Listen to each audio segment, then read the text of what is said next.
Jasmine, you sure can do it with the Explore Air too. So I'm putting the Magic Flock template material onto my cutting mat. I'm using the cardstock setting on my Explore Air 2.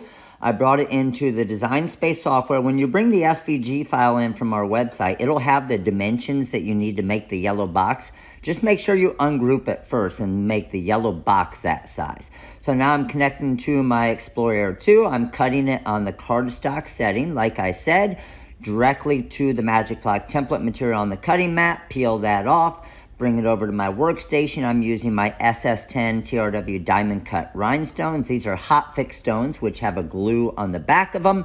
Once I use both of them and layer them with my parchment paper, I'm ready to press it, grab my mask, 330 degrees for 15 seconds, and we have a finished rhinestone mask.